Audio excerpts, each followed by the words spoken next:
네, 오늘도 좀 긴 말씀인데 1절에서부터 15절까지에 기록되어 있는 말씀의 내용입니다. 지난 시간에 우리가 함께 나눈 말씀 가운데는 세 명의 특별한 인물들이 언급이 되었습니다. 아비아달과 요압과 시므이. 이 세 사람의 이야기를 통해서 하나님께서는 하나님의 나라는 어떠한 나라인가라고 하는 것들을 되게 좀 상징적인 의미를 통해서 우리에게 말씀하여 주셨음을 우리가 잘 알고 있습니다. 하나님께서는 이 세 사람과 관련된 사건들을 통해서 첫째로 하나님의 나라는 하나님의 말씀하신 바대로 견고하게 세워져가는 나라다라고 하는 사실을 말씀해 주셨고, 둘째로 또 요압이라는 인물을 통하여서 하나님께서는 그 죄악을 묵과하지 아니하시는 하나님의 나라는 정말 공의 가운데 세워지는 나라다라고 하는 사실을 또한 우리에게 말씀해 주셨고, 마지막에 시므이라는 사람을 통하여서는 그 하나님의 은혜로 말미암아 이 땅에 임한 또 세워져가는 견고한 하나님의 나라는 하나님 편에서 이루어 가시는 것이긴 하지만 또 그 안에서의 조건적인 당신의 백성들을 향해 요구하시는 바를 통하여서 실제적인 그 나라의 은혜들을 누리게 하심 가운데, 그 생명의 복을 누리고 보존함 가운데 하나님께서는 그 나라를 세워가신다라고 하는 사실을 지난 시간에 언급되어진 세 인물을 통해서 우리는 함께 살펴볼 수가 있었던 것입니다. 그리고 그러한 말씀의 내용들에 이어지는 오늘 본문의 말씀은 하나님께서 그러한 하나님의 나라를 실제적으로 어떠한 수단을 통해서 구체적으로 세워가시는가라고 하는 것을 우리에게 말씀해 주고 있는 내용이라고 할 수가 있습니다. 오늘 말씀에는 중요한 세 가지의 장면이 등장하고 있는데, 첫 번째는 1절에서부터 3절까지에 기록된 말씀입니다. 나라가 견고해진 상황 가운데 이제 그 나라의 왕인 솔로몬에 대해서 언급을 하며 그 가운데 조금 묘한 긴장감이 있는 모습들을 이렇게 요 3절까지의 말씀 가운데서 언급하여 주고 있는 모습을 보게 됩니다. 이와 관련해 뒤에도 말씀드릴 수 있을지 모르겠지만 월터 브루그만이나 여러 신학자들 가운데에는 이제 이 솔로몬을 두 가지의 측면에서 바라보는 관점이 있습니다. 구약학자들 가운데 한편에서의 관점은 솔로몬을 완전한 예수 그리스도의 예표적인 긍정적인 의미에서 이 솔로몬의 이 모습들을 전적으로 바라보는 견해가 있고, 이제 월터 브루그만이나 여러 또 그 외에 또 누구죠? 하여튼 몇몇의 이제 학자분들은 이 솔로몬이 이 계속되어지는 긴장 가운데 예수 그리스도를 주목하게 하는 그런 역할.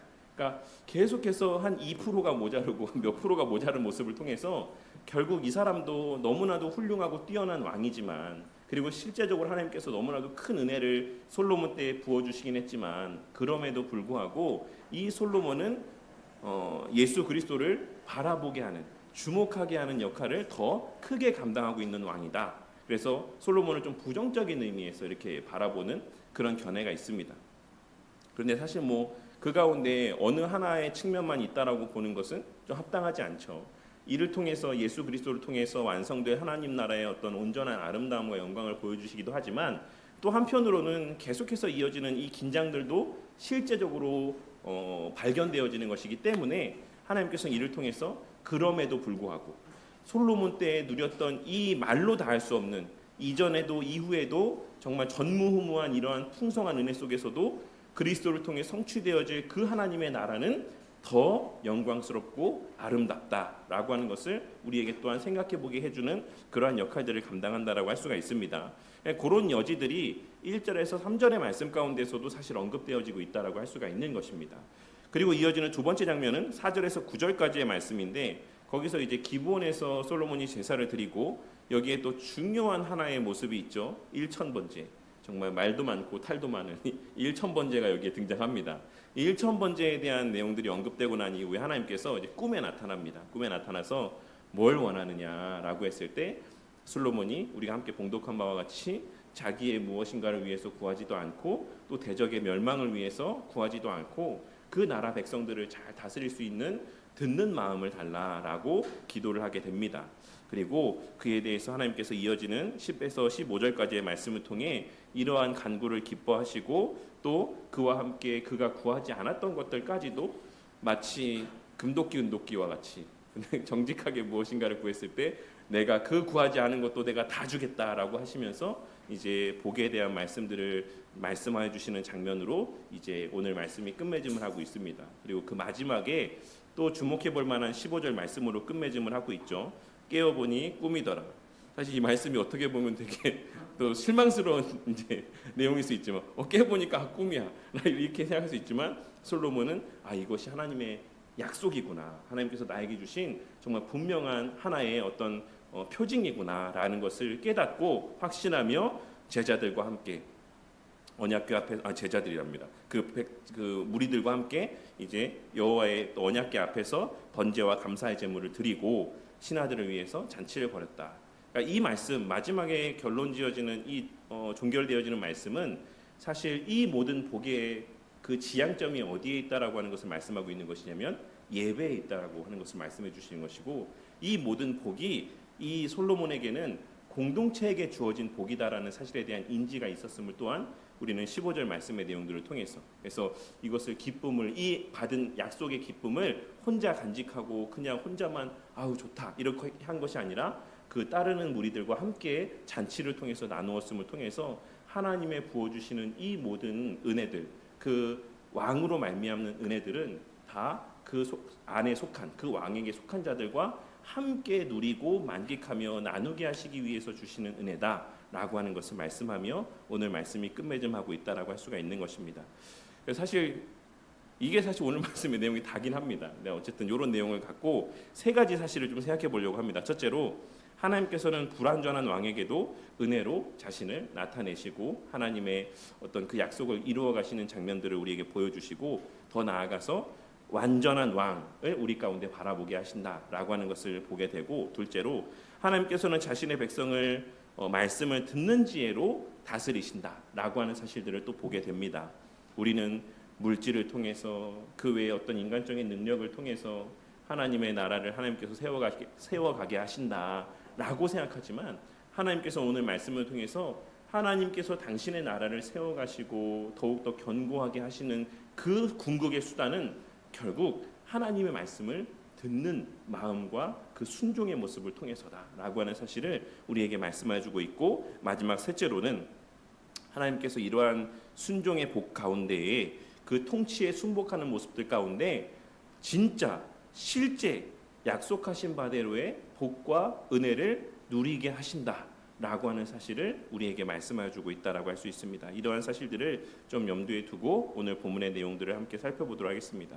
첫째로, 하나님께서는 오늘 말씀을 통하여서 하나님 나라를 세워가게 하시는 왕 또한 하나님의 말씀에 대한 사실, 온전한 완전한 순종의 모습이 있어야지만 된다라는 사실을 말씀해주고 있습니다. 마치 우리가 새벽마다 나누고 있는 웨스트민스터 신앙고백서에서의 이제 그 하나님의 율법과 관련된 내용들 가운데 하나님의 율법을 어떻게 지켜야 되냐? 개인적으로 온전하게 그리고 정확하게 영원토록 지켜야 된다라고 하는 말씀에서와 같이, 오늘 말씀에서의 솔로몬의 모습을 통해서 하나님 나라의 왕은 하나님의 세우시는 그 왕은 그 왕 또한도 그 대표로서의 하나님의 그 명령의 말씀에 대한 개인적이고 온전하며 정확하며 영원한 그 하나님의 요구 가운데 순종해야 될 책임과 의무가 있다라는 사실을 우회적으로 우리에게 말씀해주고 있다라고 할 수가 있는 것입니다.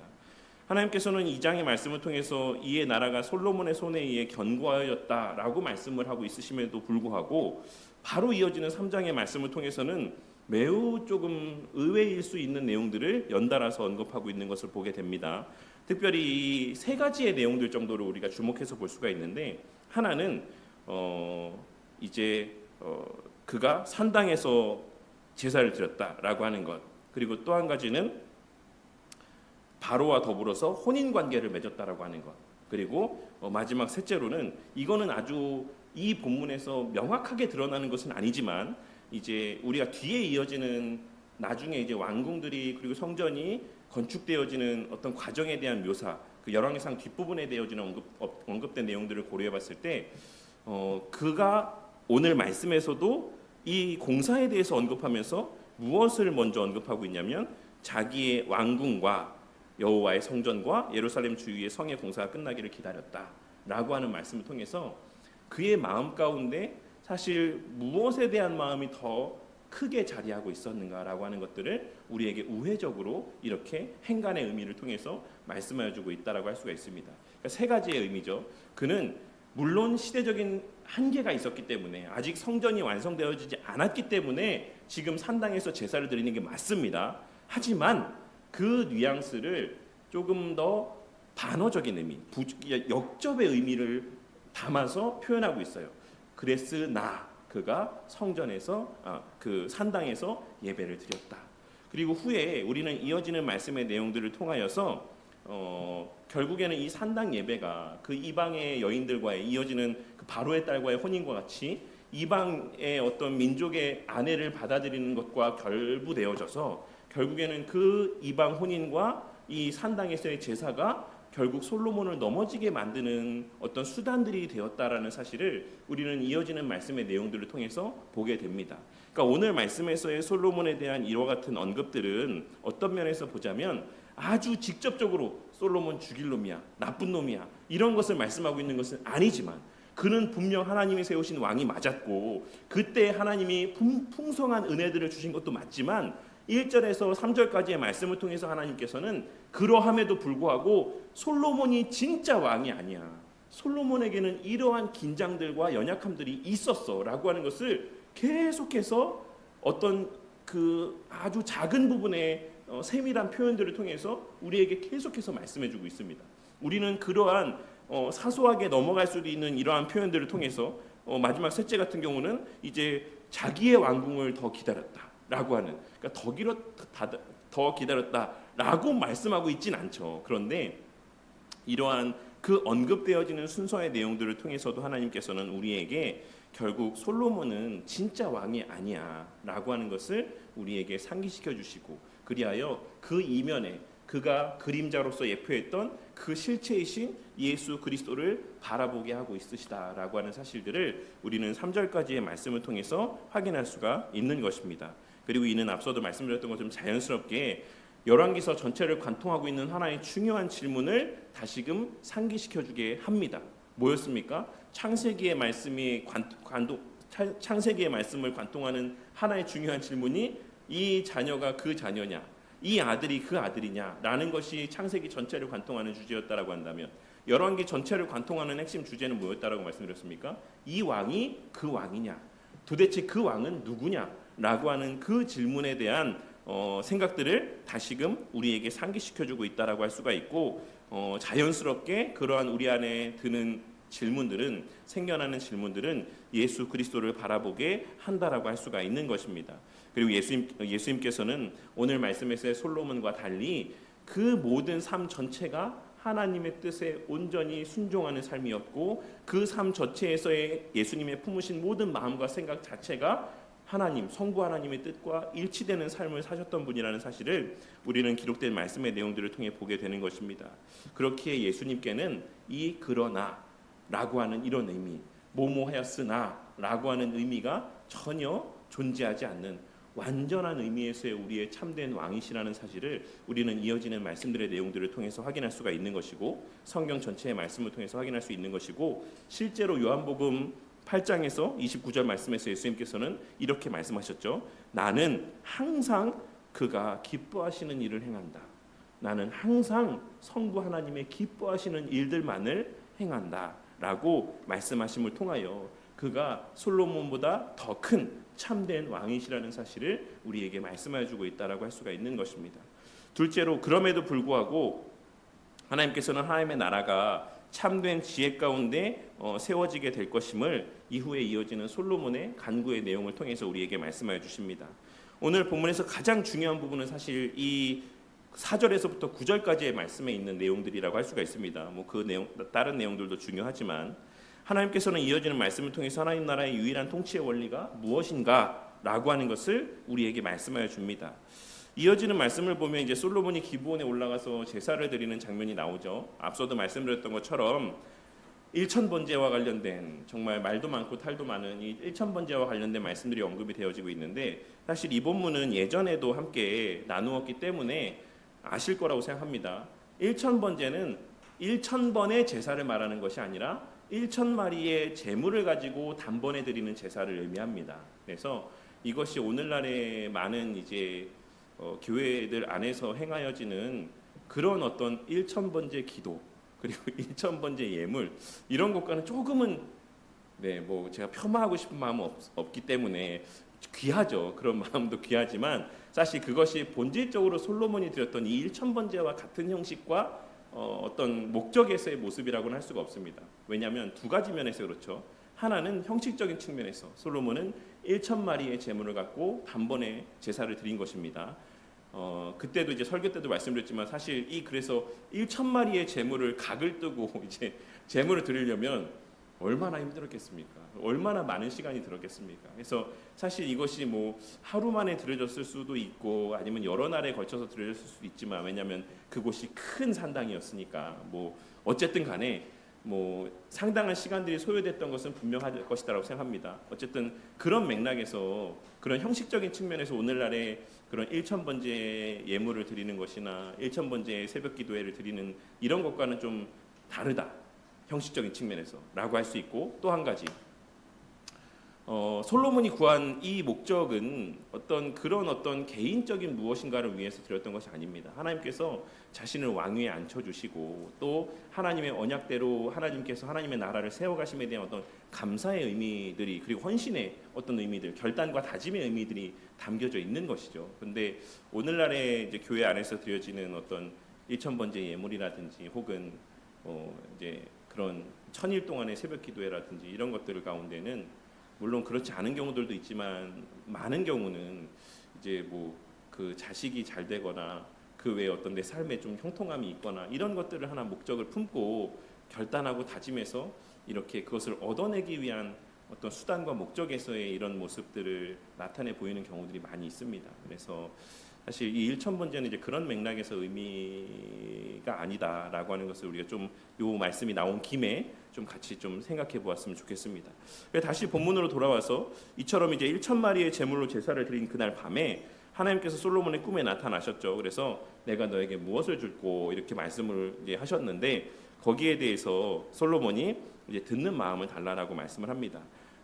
사실 이게 얼마나 큰 일입니까? 하나님께서 막 꿈에 나타나셔서 뭘 줄까라고 이렇게 말씀하시면 저 같아도 너무나도 황홀한 꿈에서 깨고 싶지 않은 그런 시간들일 것 같습니다. 그런데 솔로몬은 참 하나님께서 사용하시는 특별한 사람이었기 때문에 그 상황 가운데 어떤 우리가 일반적으로 생각했던 그런 내용들을 이제 말씀하고 있지 않습니다. 그리고 또 하나 우리가 좀 여기서 주목해 볼 표현은 그러니까 내용들은 이러한 솔로몬의 체험이 모든 시대 모든 사람들에게 보편적으로 적용될 수 있는 체험은 아니다라는 것입니다. 그래서 뭐 그런 말씀들을 하시는 목사님들이 있으실지는 모르겠지만 솔로몬이 꿈에서 하나님을 만나 하나님께서 너에게 무엇을 줄고라고 하신 이런 질문들은 우리가 아무리 이 시대에 특별한 삶을 살아간다라고 할지라도 우리에게 동일하게 반복되어지는 경험이 될 수가 없는 것입니다.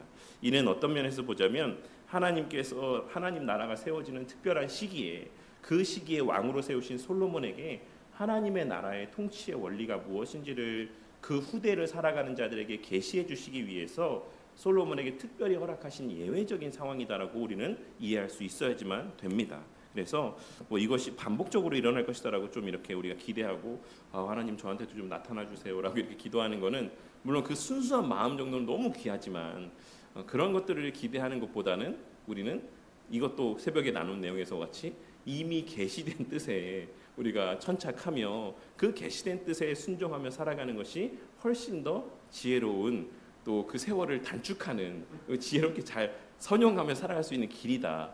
언제까지 기다려야 될지 몰라요. 그게 진짜 뭐 주실지 안 주실지도 모르지만 뭐 주신다라고 해도 뭐 정말 숨이 꼴깍 넘어가기 전에 나타나실 수도 있고 지금이 그때다 이렇게 하실 수도 있고 그러니까 그때만 기다리다 살다 보면 우리에게 주어진 이 귀한 때를 다 허비하며 살아갈 수가 있습니다. 그래서 어쨌든 이런 특별한 케이스의 은혜들은 그냥 그 당시에 주신 특별한 또 은혜다라고 하는 것 정도로 이해하시고 우리에게는 이미 그보다 그리스도 안에서 더 나은 온전하게 계시된 시대를 우리는 살아가고 있다. 계시의 뜻이 하나님의 뜻이 드러난 시대를 살아가고 있다라고 하는 것을 좀 기억했으면 좋겠습니다. 어쨌든 그러한 하나님의 말씀 앞에서 솔로몬이 무엇을 구했습니까? 6절에 기록된 말씀에서 같이 먼저 그는 하나님의 은혜에 대해서 이야기하고 있습니다. 이 말은 무슨 말입니까? 앞서도 말씀드렸던 것처럼 솔로몬이 1,000번제를 드린 그 목적은 무엇을 구하기 위함이 아니었다라는 것이에요. 그는 이미 받은 은혜, 하나님께서 하나님의 약속대로 자신의 아버지를 왕위에 앉히시고 그에게 또 한 아들을 주셔서 자기를 태어나게 하셔서 자기를 왕위에 앉히심을 통해 하나님의 약속을 계속해서 주권적으로 이루어가고 있으심, 그리고 그 과정에서의 아도니아의 반역이나 뭐 여러 가지 일들이 있었음에도 불구하고 그 어떤 상황 속에서도 그 약속이 깨어지지 않고 변개되어지지 아니하고 자신이 이렇게 왕위에 앉게 되었다라는 사실에 대한 감사의 마음이 그 솔로몬의 마음 가운데, 이 1,000번제를 드리는 마음 가운데 자리하고 있었다라는 것입니다. 그래서 그 1,000번제를 드리고 하나님께서 나타나셨을 때 하나님께서 무엇을 줄까라고 이렇게 물으셨을 때 그의 입술에서 처음 고백되어진 것은, 만약에 그가 무엇을 구하기 위해서 1,000번제를 드렸었다라고 하면 하나님이 나타나자마자 옳다커니 이거 드디어 내 이 노력이 마음이 상달되었구나라고 하면서 하나님 이것을 주십시오라고 이야기를 했겠죠. 근데 6절에서 기록된 말씀에서처럼 주의 종 내 아버지 다윗이 성실과 공의와 정직한 마음으로 주와 함께 주 앞에서 행함으로 주께서 그에게 큰 은혜를 베푸셨고 주께서 또 그를 위하여 이 큰 은혜를 항상 주사 오늘과 같이 그의 왕위에 앉은 아들을 그에게 주셨나이다라고 이렇게 고백하고 있는 내용들을 통해 그의 어떤 마음속에 담겨있는 본심이 무엇인가를 우리는 확인할 수가 있는 것입니다. 그리고 나서 이야기하기를, 그런데 하나님 저는 너무나도 작은 아이입니다. 저는 아무 능력이 없는 그런 자, 출입할 줄을 알지 못한다라고 하는 것은 관용적인 표현이죠. 예전에도 여러 번 말씀드렸던 것처럼 분별하는 어떤 지혜가 부족하다라는 의미입니다. 뭐 오늘날로 좀 따지면 어떤 의미일까요? 낄낄 빠빠 뭐 이런 건가? 이런 걸 분별하지 못한, 낄 때 끼고 빠질 때 빠지는 것을 분별하지 못하는 사람이에요. 이렇게 이야기하는 것과 같다라고 할 수 있습니다. 그처럼 저는 출입할 줄을 알지 못하는 그런 자입니다. 근데 하나님께서 저에게 이 많은 백성들의 왕으로 저를 세우셨는데 하나님, 저는 그 하나님의 말씀을 청종하는 그 은혜를 하나님 앞에 구하고 싶습니다라고 말씀을 하고 있습니다. 여기서의 솔로몬의 구하고 있는 듣는 마음은 단순히 우리가 일반적으로 솔로몬에 대해 알고 있는 것처럼 그가 갖고 있었던 어떤 뛰어난 지혜나 지적인 능력, 판단력 등을 의미하는 것이 아니죠. 이는 하나님의 말씀을 듣고, 가장 첫째는 하나님의 말씀을 경청하고 그 말씀에 전적으로 순복하며 그 말씀의 기준대로 판단하는, 어떤 상황 속에서도 그 하나님의 계시해 주신 말씀대로 판단하는 어떤 그러한 모습들, 자질들을 구하고 있는 것이다라고 할 수가 있는 것입니다. 즉 솔로몬이 구한 이 요구, 간구의 핵심은 듣는 마음이었다라는 사실, 그리고 그 들음에는 당연히 순종이 전제되어 있는 그 경청하는 마음이었다라는 사실을 우리는 오늘 말씀을 통해서 분명하게 확인할 수가 있는 것입니다. 그리고 이를 잠언 9장 10절에서도 다음과 같이 말씀하고 있죠. 여호와를 경외하는 것이 지혜의 근본이라. 그러니까 이 경외한다라는 말씀과 오늘 말씀에서의 듣는 마음이라고 하는 마음, 이 두 표현은 사실 밀접하게 관련되어 있다라고 할 수가 있는 것입니다. 솔로몬은 단순히 그냥 하나님 말씀을 듣는 것을 말씀하고 있는 것이 아니라 이 하나님의 말씀을 경외하는 마음으로, 신뢰하는 마음으로 듣는 것을 구하고 있는 것이고, 그것이 그의 삶 가운데 지혜의 근본이었다라는 사실을 그는 그 자신의 체험을 통해서도 하나님의 특별한 은혜를 통해서도 알고 있었다라고 할 수가 있는 것입니다.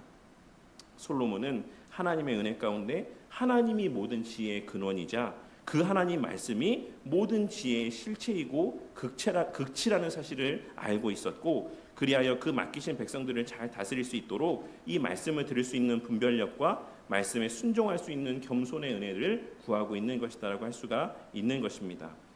그리고 어떤 면에서 솔로몬이 구하고 있는 이 은혜는 참된 믿음을 구하고 있는 것이다라고도 할 수가 있어요. 왜냐하면 성경이 말하는 참된 믿음은 무엇입니까? 하나님의 행하시는 모든 일들에 대한 분명한, 예수 그리스도에 대한 분명한 어떤 깨달음과 확신이기도 하지만, 또 성경이 말하는 참된 믿음은 하나님이 말씀하시는 것은 무엇이든지 참되다라고 믿는 것이 참된 믿음이기 때문에 그렇습니다.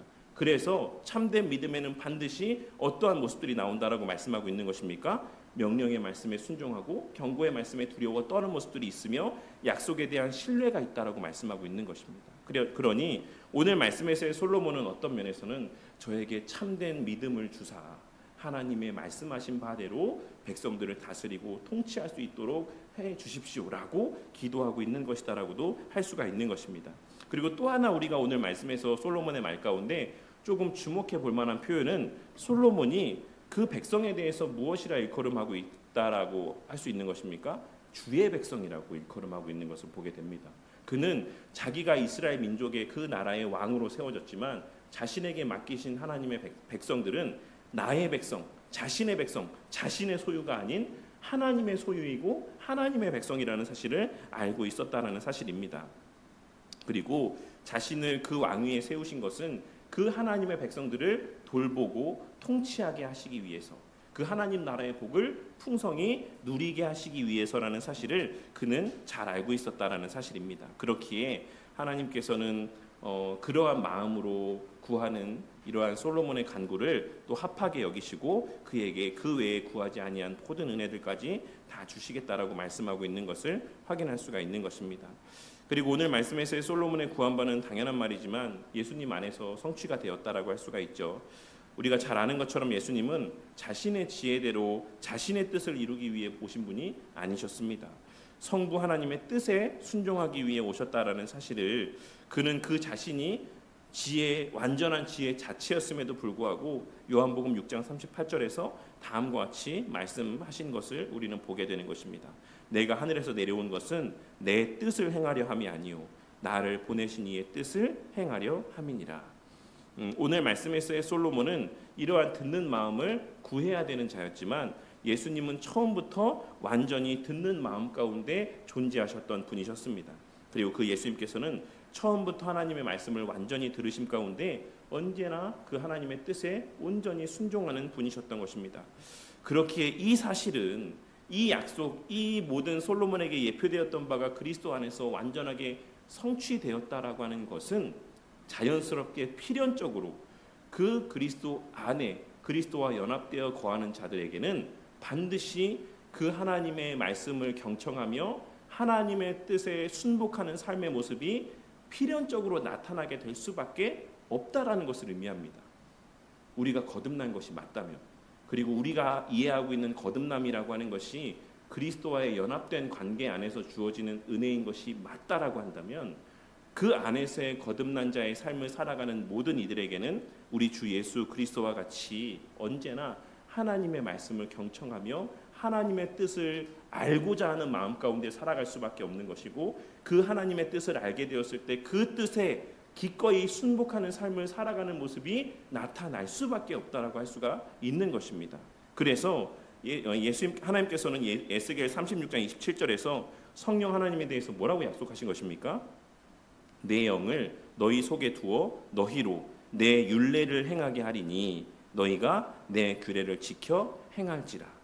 그러니까 하나님께서는 이와 같이 그리스도와의 연합된 관계를 통해서 성령 하나님을 보내어 주신 가운데 이와 같이 하나님의 뜻에 온전히 일치된 삶을 살아가게 하시는 것이다라고 할 수가 있는 것입니다. 그렇기에 저와 우리 모두는 이제 더 이상 내 뜻대로 내 어떤 생각대로 살아가는 존재들이 아니다라는 사실을 좀 깨닫게 되는 은혜가 있으시기를 바라요. 이거를 아무리 말씀을 드려도 저도 마찬가지고 설교하는 저도 마찬가지고 우리 모두는 그럼에도 불구하고 불끈불끈 우리의 생각하는 바가 하나님 이건 좀 아니지 않나요? 하나님 이건 좀 안 맞는 거 아닌가요? 라는 생각들이 우리 마음 깊은 곳에서부터 불끈불끈 솟아오르지만 예수님조차도 지혜의 실체이자 극치이신 예수님조차도 그 자신의 지혜대로 판단하지 아니하시고 하나님, 물론 하나님의 지혜가 곧 예수님의 지혜이긴 하지만 성부 하나님의 뜻대로 온전히 순복하는 삶을 살아가셨다라는 사실을 또 생각하며 언제나 그 하나님의 말씀에 그 뜻에 온전히 또 순복함 가운데 살아가고자 하는 마음들이 저와 우리 모두의 마음 가운데 자리하게 되기를 바랍니다. 그리고 무엇보다 또한 우리가 더 이상 이제 이러한 지혜를 얻기 위해서 1,000마리의 번제를 드릴 필요가 없어요. 우리는 이러한 하나님을 만나고 하나님한테 구하고 그래서 받고자 하는 어떤 이런 과정들이 우리에게는 남아있지 않다라는 것입니다. 이게 1,000마리 제물을 드린다는 게 얼마나 어마어마한 금액과 노력이 들어가는 것입니까? 그런데 이 모든 수고를 누가 대신 해주신 것입니까? 우리 주 예수 그리스도께서 다 이루시고 성취하셨다라고 할 수가 있는 것입니다. 그리고 그 스스로가 완전한 제물이 되어서 우리에게 이제는 모든 것이 완전하게 다 열려진 계시의 시대를 우리는 살아가게 되었다라고 할 수가 있는 것입니다. 이 사실을 깨닫고 늘 어떤 감추어진 어떤 뜻을 알기 위해서 애쓰고 막 발버둥 치고 막 무슨 면벽 수행을 하고 뭐 금식으로 막 무엇인가를 알기 위해서 뭐 배우자가 누굽니까? 도대체 저는 언제 결혼하는 겁니까? 저는 어느 대학에 들어가는 것입니까? 어느 직장에 가야 되는 것입니까? 막 이런 것들을 알기 위해서 그 감추어진 하나님의 경륜 속에 있는 뜻을 알기 위해서 애쓰기보다는 이미 그리스도 안에서 우리에게는 모든 뜻이 다 계시되었다라는 사실을 기억하시고 그 계시된 뜻 그리스도로 말미암아 우리에게 완전하게 주어진 그 하나님의 계시를 또 귀하게 여기며 또 그 말씀을 또 경청하고 귀담아 듣고 마음의 새김 가운데 그 뜻에 순복하는 삶을 살아가기 위해 쓰는 저와 우리 모두가 되기를 바랍니다. 마지막으로 하나님께서는 이어지는 말씀을 통해서 이러한 참된 지혜 가운데 세워가시는 하나님의 나라의 이 실제적인 통치 가운데 실제적인 복을 우리 가운데 주신다라는 사실을 또한 보게 됩니다. 하나님께서는 교회적 질서 안에서의 선포되어지는 말씀을 듣게 하심을 통해 또 계시된 뜻에 순복하는 삶을 통해 하나님의 나라를 다스리시고 그 다스림 속에서 분명히 약속하신 복을 실제로 누리게 하신다라는 사실을 이어지는 말씀 10절에서 15절까지의 말씀을 통해 우리에게 말씀해주고 있는 것입니다. 앞서도 말씀드렸던 것처럼 오늘 말씀에서의 솔로몬의 간구는 하나님의 마음에 너무나도 흡족했습니다. 이는 여기서도 우리가 솔로몬이 특별한 존재였기 때문이라고 할 수 있는 것이 아니라 그가 하나님께서 세우신 특별한 사람이자 또 예수님을 예표하는 사람이었기 때문에 또 이러한 모습들을 나타내 보인 것이다라는 사실을 좀 생각해보는 은혜가 있기를 바라겠습니다. 그리고 또한 거기에 더하여서 하나님께서는 그것이 합당했기 때문에 그뿐만 아니라 더 나은 은혜들까지도 주겠다라고 말씀하고 있으신 모습들을 우리는 보게 됩니다. 이러한 모습들을 통해서 우리는 하나님께서 우리의 진정한 참 부모 되신다라는 사실을 다시 한번 생각해 보게 됩니다. 하나님께서 어떤 조건적인 은혜들을 우리 가운데 말씀하고 있으신 이유는 무엇입니까? 그것은 우리가 그러한 세상적인 수단으로서의 은혜들을 잘 컨트롤하며 선용할 수 있는 여건과 상황들을 먼저 우리 가운데 갖추게 하시기를 원하는 마음들이 있기 때문에 그래요. 예전에 우리가 그런 얘기들을 종종 하는데 자식이 내가 정말 아무리 사랑한다라고 해도 그 자식이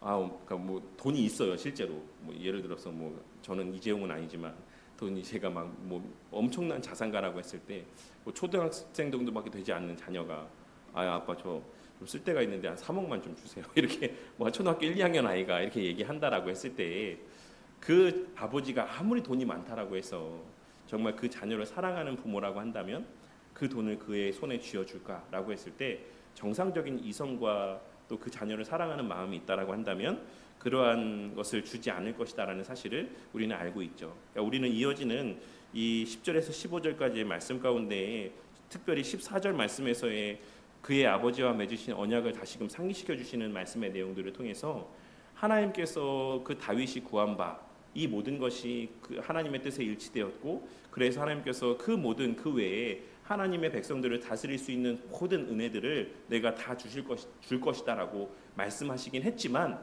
14절에 이어지는 조건절의 말씀들을 통해서 이것을 상기시켜 주심을 통하여서 이 복은 반드시 하나님과의 바른 정립된 관계 안에서만 비로소 유효하고 가치가 있는 은혜들이라는 사실을 우리에게 상기시켜 주고 있다라고 할 수가 있는 것입니다.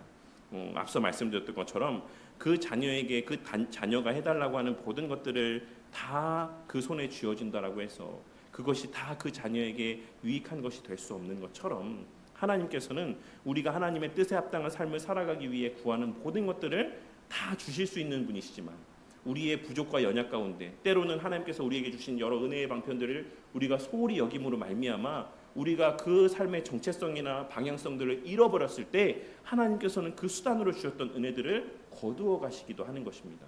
왜냐하면 그러한 이 땅에서의 이생에서의 그 어떤 심판과 징계들을 통해서 그 복을 다시 거두어 가심을 통해서 우리에게 어떤 은혜를 주시기 위함이라고 말씀드렸습니까? 다른 세상과 함께 심판받고 멸망당하지 않기 위해서다. 그저 에덴 동산에서의 아담과 하와에게 그 생명나무의 실과를 계속 먹으면서 우리가 그래도 나는 이 생명나무 실과 먹고 있으니까는 나는 여전히 생명, 영원한 영생을 누리고 있지라고 이렇게 착각하고 살아가다가 그냥 영원한 사망의 형벌 가운데 나락으로 떨어지지 않도록 하나님께서 그를 쫓아내셨던 것처럼, 그 복을 거두셨던 것처럼, 하나님께서 이런 조건절의 어떤 말씀들을 통해서 우리에게 주어진 물질 혹은 우리에게 주어진 건강, 우리에게 주어진 그 외의 모든 은혜들을 우리가 하나님의 선하신 뜻대로 온전히 선용하며 살아갈 수 없는 상황들이 되게 되었을 때 그것을 거두어 가심을 통해서 그 자신의 다시금 비참함과 연약함을 깨닫게 하시고 돌이켜서 자신의 정체성을 다시금 상기함 가운데 그리스도를 바라보며 감사의 마음으로 그 본래의 목적대로 또 살아갈 수 있는 은혜들을 우리 가운데 허락하여 주시는 것입니다. 그리고 다시금 우리가 그러한 정체성들을 회복하고 삶의 방향성들을 깨닫게 되었을 때 그러한 자들에게 다시금 또 은혜들을 부어주시며 그 수단으로서의 은혜가 본래의 목적대로 선용될 수 있는 은혜들을 우리 가운데 허락하여 주신다라고 할 수가 있는 것입니다. 그런 맥락에서 오늘 말씀에서의 14절까지의 하나님께서 솔로몬에게 말씀하고 있으신 이 모든 내용들과 또한 그 조건적인 어떤 다윗 언약의 조건성들은 하나님 나라 안에서의 하나님의 그 복을 누리게 하시고 선용케 하시는 방식으로서의 원리들을 우리에게 말씀해 주고 있는 내용이라고 우리는 이해할 수가 있는 것입니다.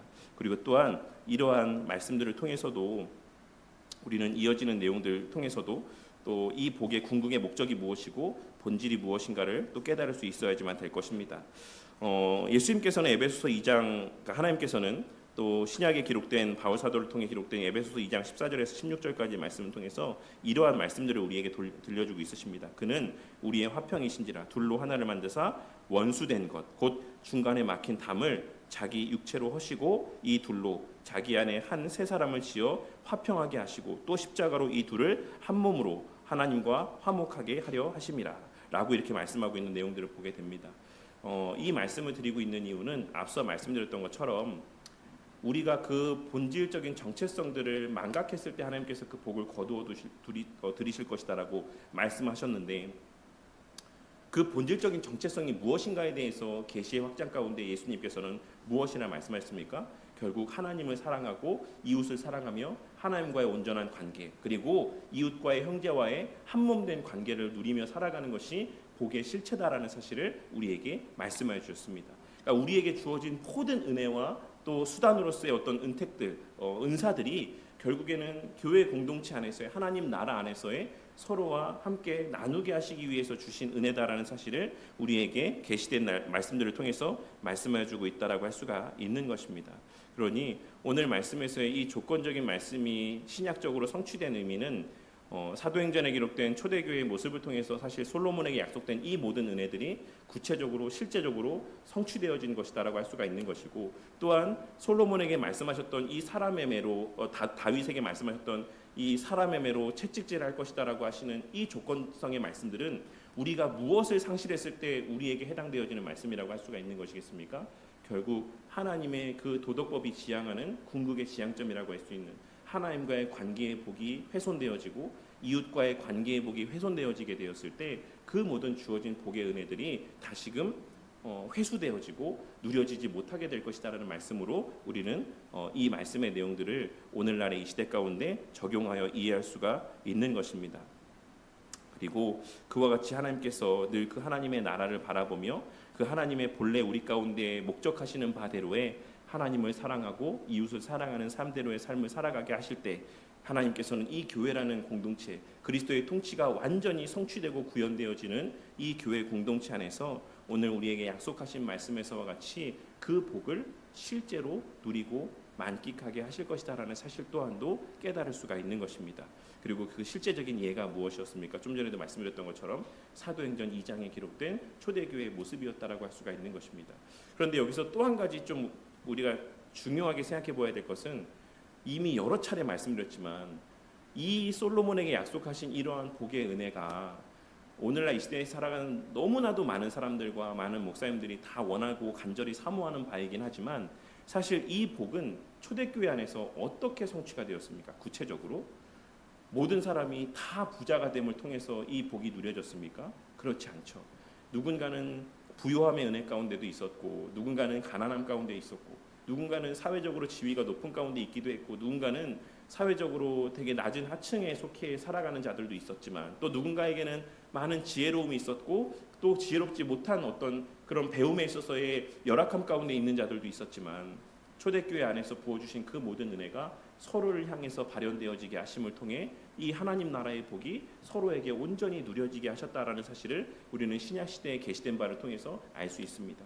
그러니 오늘 말씀에서 하나님께서 그의 나라와 그의 의를 구할 때, 예수님께서 말씀하신 바와 같이 정말 하나님의 나라를 바라보며 기도할 때 내가 분명히 그 기도에 합당한 은혜들을 줄게 라고 하시는 이 말씀, 이 약속의 말씀은 내가 개인적으로 개개인에게 이 모든 은혜들을 줄게 라고 하시는 말씀이 아니라 하나님의 나라의 관점에서의 공동체적으로 이 은혜를 내가 누리게 할게 라고 말씀하고 있으신 것이고, 실제적으로 초대교회의 모습 가운데서 이 성취의 모습으로 말미암아 사도행전에서는 누가가 뭐라고 말씀하고 있습니까? 초대교회의 모습을 그 가운데 가난한 자가 단 한 사람도 없었다라는 말씀으로 그 당시의 초대교회의 모습을 묘사하고 있다라는 사실을 우리는 보게 되는 것입니다.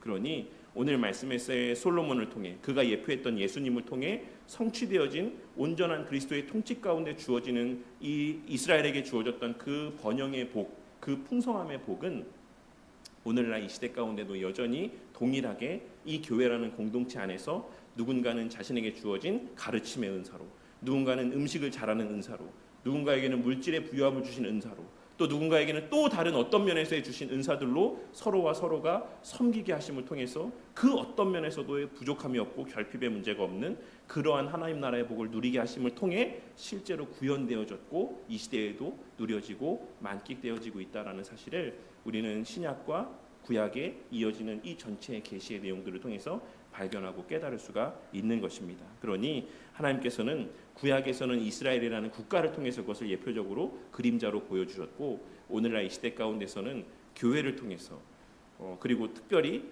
그 솔로몬에게 부어주신 그 솔로몬 때의 이스라엘 국가의 그 엄청난 번영과 그 충만한 은혜를 통해서 솔로몬의 때도 이러했는데 그 솔로몬보다 더 큰 왕, 온전한 왕이신 그리스도 안에서의 교회의 공동체로 말미암아 누리게 되는 은혜는 얼마나 더 클 것인지를 우리에게 또한 생각해 보게 해주신 것이고, 더 나아가서 장차 영원한 나라에서 우리가 누리게 될 그 영광된 복이라고 하는 것은 정말 얼마나 어마어마할 것인지를 우리에게 점진적으로 계속해서 생각해 보게 하시는 것이다라고 할 수가 있는 것입니다. 그런데 우리 가운데는 어떠한 모습들이 종종 나타납니까? 과거에 솔로몬 때에 주셨던 은혜가 더 큰 은혜인 것처럼 과거의 어떤 그 그림자로서의 예표적인 어떤 그러한 어떤 복을 더 사모하는 삶을 살아가는 이들의 모습을 보게 될 때가 있죠.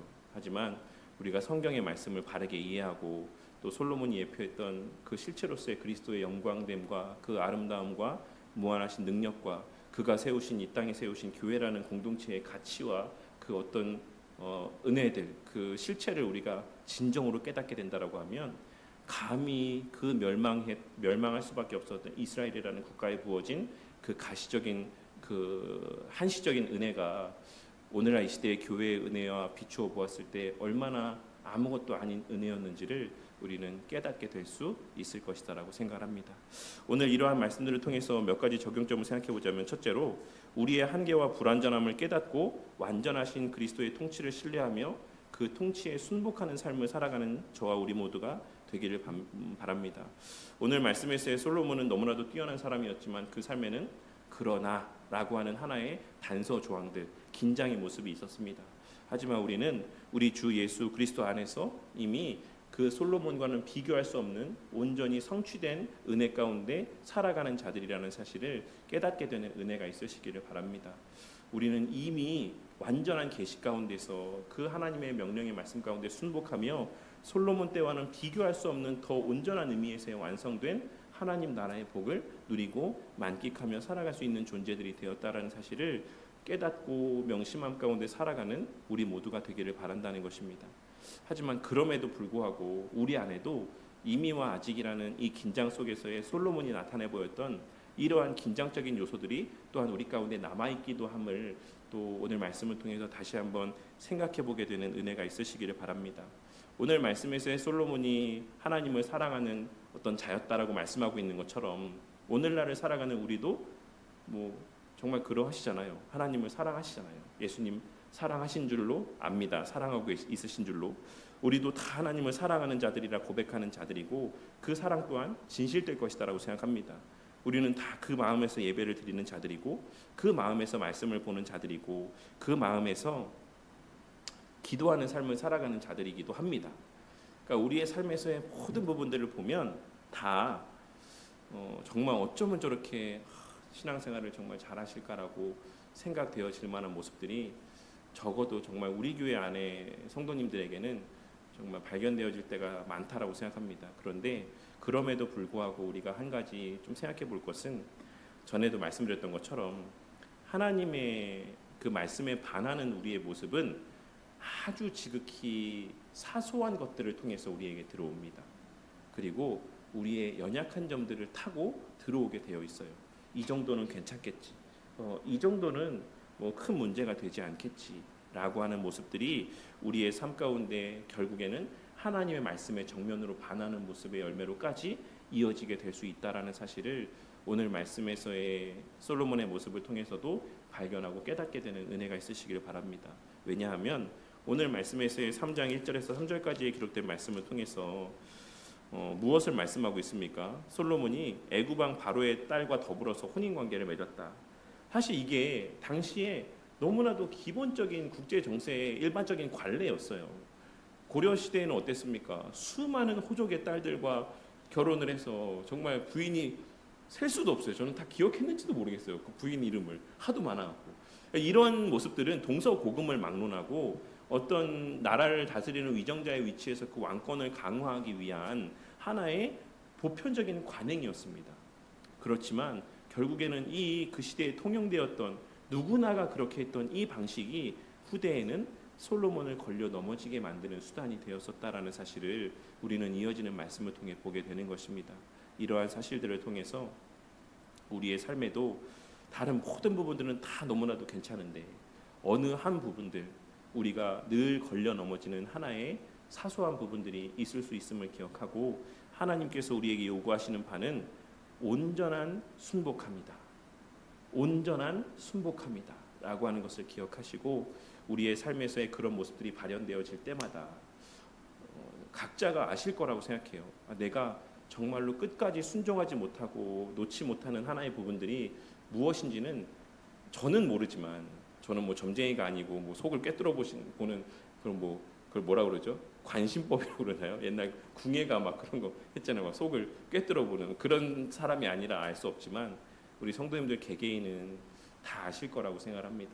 또 기억하시고 또 그러한 모습들이 또 발현되어지려 할 때마다 그리스도 완전하게 순종하신 우리 주님을 생각하며 그 하나님의 계시하시는 바에 온전하게 전적으로 순복하는 삶을 살아가는 저와 우리 모두가 되기를 바랍니다. 둘째로 이러한 그리스도의 통치에 순복하는 삶이 곧 우리의 삶에서의 참된 지혜로운 삶이자 우리의 삶을 세워가시고 우리의 신앙을 세워가시고 더 나아가 우리에 속한 이 교회 공동체를 세워가시는 어떤 그러한 길이다라는 사실을 깨닫고 정말 기꺼이 기쁨으로 순종하는 삶을 살아가는 저와 우리 모두가 되기를 바랍니다. 때로는 우리의 삶에서의 성경 말씀을 너무나도 잘 알고 있다라고 하는 것이 하나님 말씀을 듣는 데 있어서의 걸림돌이 되기도 합니다. 예전에 어떤 목사님은 이렇게 설교를 하셨는데 이 본문으로 이 목사님은 왜 이렇게 설교를 하셨을까? 라고 하는 생각들이 그 시간 그 자리에서의 하나님께서 나에게 들려주시는 말씀 그 음성을 듣지 못하게 가로막는 걸림돌이 될 수 있습니다. 그리고 내가 알고 있는 수많은 신학적인 지식들이 때로는 하나님의 말씀을 순수하게 귀담아 듣지 못하게 만드는 하나의 걸림돌이 될 수도 있다라는 것입니다. 그렇게 스코틀랜드 장로교회 안에서는 우리 신앙의 선배들은 전에도 말씀드렸던 것처럼 무엇을 말씀했습니까? 합법적으로 세워진 설교자가 강단에서 설교를 할 때 우리는 그 선포되어지는 말씀을 하나님의 말씀으로 여기고 듣는다라고 그 시대의 성도들 또 목사님들은 그와 같이 신앙 고백을 하였습니다. 물론 성경 해석의 내용들이 그 어떤 강조점들이 그 어떤 본래의 내용들을 해석하는 것은 거의 다 일치된 견해 안에서 해석이 되겠지만 그 해당 설교를 할 때의 그 순간순간에 강조점들은 달라질 수가 있습니다. 우리가 그러한 어떤 달라진 강조점의 설교의 내용들을 듣게 될 때 이전에 내가 들어왔고 또 이전에 내가 알았던 어떤 그러한 성경 해석과 어떤 설교의 내용들, 적용의 내용들과 일치되지 아니할 때는 이것 좀 뭔가 잘못된 것이 아닌가라고 생각하기보다는 이 말이 그냥 목사가 설교하면 무조건 무비판적으로 다 받아들여라라는 것을 말씀드리고 있는 것이 아닙니다. 어떤 반성경적이고 이 성경 해석의 이 굴레 틀 안에서 완전하게 벗어난 설교가 아닌 그 정해진 테두리 안에서의 어떤 강조점이나 어떤 해석에 조금의 차이가 있는 부분이라고 한다면 그것이 기독교 교리에서 벗어나지 아니하고 성경 전체 해석의 틀에서 벗어나지 아니한다라고 한다면 그 시간에 그 말씀을 듣게 하실 때 하나님께서는 그러면 왜 이 목사에게 이러한 점들을 깨닫게 하시고 이 시간 왜 이러한 강조점들을 나에게 듣게 하시는가라는 마음을 갖고 설교를 듣는 것이 오늘 말씀에서 또한 솔로몬이 구했던 듣는 마음의 또한 은혜일 수 있다라는 사실을 깨닫게 되는 은혜가 있으시기를 바랍니다. 제가 얼마 전에 저는 원래 새롭게 하소서라는 프로를 보지 않는데 이렇게 좀 이렇게 교회 관련된 영상을 많이 보다 보니까 이성미라고 하는 분이 이제 나와서 그 출연해서 하시는 말씀 내용들을 제가 듣게 됐었어요. 근데 그 이성미라는 하는 분이 나와서 이제 이 표현이 좀 오해될 수 있는 표현이긴 한데 자기가 처음에 1단계의 하나님을 만났을 때가 있었다. 1단계 하나님 뭐냐? 그것이 하나님 말씀을 좀 이제 막 알아갈 때 한 2, 3년 열심히 공부해서 하나님 말씀도 잘 알고 제가 보니까는 그 조혜련이라는 분도 그 특강하는 내용을 제가 들어봤거든요. 너무 잘해요.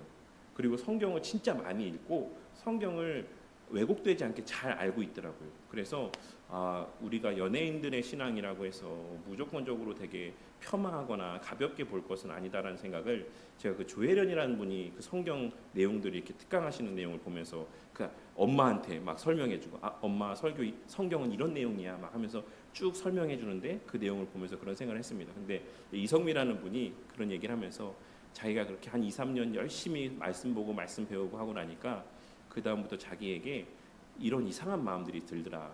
다른 사람들을 보면서 저 사람은 왜 이렇게 행동하지? 저 사람은 왜 이렇게 생각하지? 라는 자꾸 판단을 하게 되고 더 나아가서 목사님의 설교에 대해서도 이 목사님 왜 이렇게 설교하지? 왜 이렇게 성경 해석하시지? 라고 하는 마음들이 자기의 마음 가운데 자리하고 있는 모습을 깨닫게 됐다. 그러면서 자기가 엄청나게 회개를 했다라는 내용들을 이렇게 말씀하셨었는데 이광호 목사님이라는 분이 있습니다. 대구 쪽에 그 목사님께서 최근에 쓰신 글 가운데 하나가 오늘날 이 시대에 많은 사람들이 자신을 설교를 경청하는 자라고 여기지 아니하고 설교를 판단하는 자로 여기며 설교를 듣는 모습을 보게 될 때가 많다. 이런 말씀을 이제 은퇴하셨는데 이광호 목사님은 그런 말씀을 글에 쓰신 내용을 보게 된 때가 있었습니다. 오늘 말씀을 통해 우리가 진정 하나님 나라 백성다운 삶을 살고자 한다라고 한다면 우리가 하나님의 백성으로서 점점 더 성숙하여가고 세워져 가고 또 이 교회가 그 하나님의 말씀의 원리대로 세워져 가는 것을 진정으로 우리가 바란다라고 한다면 하나님께서 세우신 질서 안에서 또 세우신 또 말씀 사역자를 통해 또 우리에게 들려주시는 하나님의 말씀을 진정으로 귀하게 여기며 그 말씀에 또 순복하는 또 삶을 살아가는 저와 우리 모두가 됨을 통하여서 말씀 전하는 자조차도 그 말씀의 권위 아래에서 자신을 통해 선포케 하시는 그 말씀의 권위 아래에 순복하며 살아가는 그러한 목사가 되고 성도들이 됨을 통하여서 우리 교회가 진정한 의미에서의 정말 하나님의 그 말씀의 통치 아래 또 세워져가는 그러한 우리 바른교회 공동체가 되고 우리의 신앙 또한도 함께 또 그 말씀의 은혜 안에서 또 자라가게 되는 그러한 은혜가 있으시기를 바랍니다. 마지막 셋째로 이 지혜로운 삶 가운데는 실제적인 복과 은혜가 있다라는 사실을 확신하는 은혜가 있으시기를 바랍니다. 전에도 말씀드렸지만 오늘날 많은 분들이 이 시대에 어떻게 초대교회처럼 살아라고 하는 말씀들을 정말로 많이 하십니다. 그런데 제가 그때도 설교 때 말씀드렸던 것처럼 엄밀한 의미에서는 그 시대의 성도들이 그렇게 살기가 더 힘들었습니다. 그 시대의 성도들이 그처럼 교회적 한몸된 삶을 살아가기가 더 어려운 삶이었고 그 시대에 계급이 있고 신분의 차이가 있는 그 시대가 더 한몸으로서의 삶을 구현하며 살아가기가 더 힘들었던 시대입니다. 그에 비해서 우리가 살아가는 오늘날의 이 시대는 계급사회 가운데 살아가는 분 없잖아요. 정말 내가 저 사람과 어떻게 인도와 같이 그런 어떤 신분제도 안에서 내가 어떻게 저 사람이랑 같이 예배를 드려라고 할 만한 그런 사회적 제약들, 걸림돌들이 있지 않지 않습니까? 그리고 우리가 얼마든지 그 시대보다도 더 풍성한 나눔의 거리들이 있지 않습니까? 누구나 어느 정도의 고등교육을 다 받았고 누구나가 교회 안에서 봉사할 수 있는, 섬길 수 있는 적어도 하나 두 개 정도의 자질들은 다 갖고 있지 않습니까? 그런데도 왜 우리는 오늘날 이 시대에는 그렇게 교회적 삶을 사는 것은 불가능하다라고만 말하는 시대 가운데 살아가게 되었는가에 대해서 오늘 말씀에 비추어 한 번쯤 진지하게 생각해보는 시간들을 갖게 되기를 바랍니다. 솔로몬은 오늘 말씀에서의 그 약속들을 듣게 됐고 또 그것을 깨게 되었을 때에 기뻐했습니다. 그리고 잔치를 벌였어요. 이 말은 무슨 말입니까? 하나님의 이 약속이 실제다라는 사실을 그는 확신했기 때문에 그렇습니다.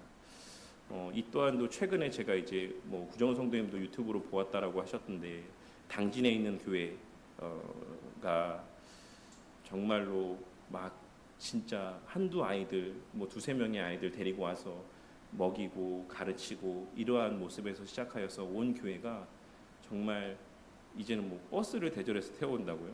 이제 막 초등학교 앞에 교회 버스를 대절해서 제가 보기로 몇백 명이었다라고 들었던 것 같은데 그 아이들이 몇백 명씩 교회 와서 교회 안에서 먹고 함께 생활하고 또 그런 모습들을 보면서 불신 가정에 있었던 그 부모들이 자기 아이 때문에 자기 교회 다니게 됐는데 그분이 1층에서 그 카페에 거기서 봉사를 하세요. 그래서 어떻게 오셨냐라고 했더니 저는 원래 교회를 안 다녔었는데 어찌어찌 해서 이렇게 교회 다니게 되었습니다라고 하며 그러한 아이의 신앙적인 베이스가 없었던 분들이 교회적 삶을 살아가는 모습들을 그 인터뷰 영상들을 통해 보게 되었습니다. 그리고 제가 대전에 있는 한 교회였는데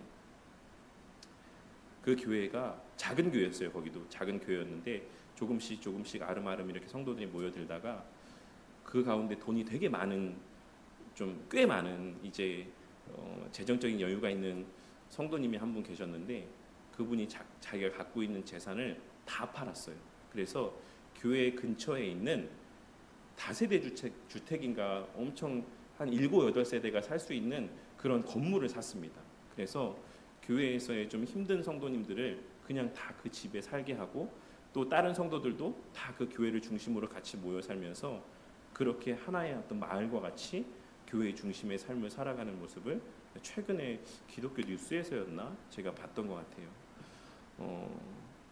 우리는 사실 안 될 거리들만 찾는데 이래서 안 된다, 저래서 안 된다. 성경 말씀은 그 시대에만 가능한 것이지 초대교회의 모습은 그 시대에만 가능한 것이지 오늘날 이 시대에는 그러한 삶을 살 수 없다, 불가능하다라고 이야기하지만 우리가 믿는 하나님은 그 시대에도 여전한 하나님이었고 오늘날을 살아가는 이 시대에도 여전한 하나님이십니다. 그리고 그 시대에 하나님께서 요구하셨던 명령은 오늘날에도 여전히 유효한 명령이고 그 시대에 하나님께서 약속하셨던 그 약속도 오늘날에도 여전히 유효한 약속입니다. 우리가 이 사실을 믿고 확신한다라고 하면 그것이 비록 한순간에 그렇게 될 수는 없겠지만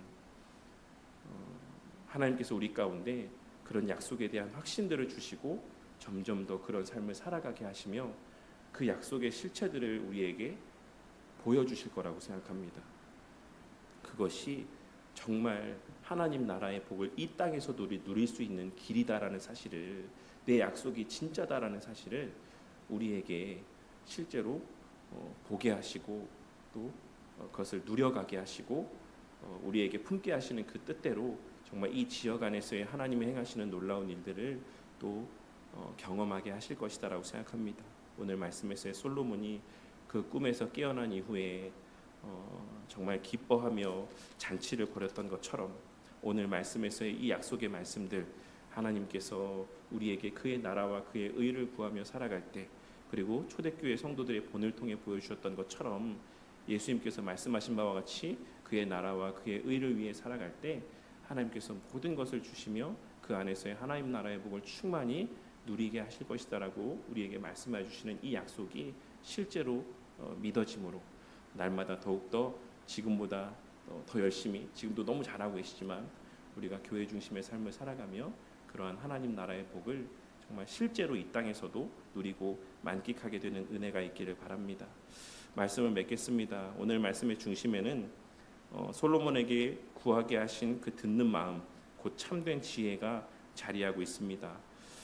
하나님께서는 이 시대에도 여전히 우리에게 말씀하십니다. 비록 솔로몬과 같이 그 꿈에 나타나셔서 그 음성들을 들려주시지는 않지만 우리에게는 주어진 이 계시된 말씀, 우리의 손에 쥐어진 66권의 성경의 말씀을 통해서 우리에게 말씀하여 주고 있으시고, 또한 특별히 세우신 말씀 사역자를 통해 교회적 질서를 통해 우리에게 직접적으로 주의 말씀을 들려주고 있으십니다. 저와 우리 모두가 이 하나님의 말씀에 경청할 수 있는 은혜들을 늘 구하는 자들이 되었으면 좋겠습니다. 비록 제가 많은 부족함이 있고 연약함이 있지만 하나님께서 이 시대에도 여전히 직접적으로 말씀하지 아니하시고 이러한 꿈과 환상을 통해 계시하지 아니하시고 세우신 설교자를 통해서 하나님의 뜻을 듣게 하시고 그 말씀에 순종하며 하나님 나라의 복을 실제로 누리게 하신다라는 사실을 기억하고 늘 말씀을 듣기 전에 또 말씀을 듣고 난 이후에 하나님 저에게도 듣는 마음을 주십시오. 들을 수 있는 마음을 주시고 경청할 수 있는 마음을 주시고 그 듣게 하신 바에 순종할 수 있는 선한 의지와 결단과 다짐과 또 그 결단대로 살아갈 수 있는 여건과 환경들을 저에게 허락하여 주십시오라고 기도하는 삶을 살아가는 저와 우리 모두가 되므로 우리의 부족을 뛰어넘는 성령 하나님의 은혜의 역사로 말미암아 정말 하나님의 약속이 믿어지고 확신되어짐으로 정말 누구나가 다 안 된다라고 할 때 그 실제의 증거가 되는 여러 몇몇의 교회들처럼 우리 교회도 이 지역 안에서 모두 다가 그렇게 될 수 없다, 그렇게 살 수 없다라고 이야기하는 이 시대 속에서 하나님의 약속의 실제를 드러내고 증거하는 우리 바른교회 공동체가 되기를, 그리고 그 안에서 우리 아이들이 실제로 그와 같이 하나님의 자녀로 무럭무럭 자라가며 이 시대 가운데 하나님의 그 그리스도의 통치를 드러내는 또 자녀들로 자라가는 은혜가 있기를 주님의 이름으로 간절히 축원합니다.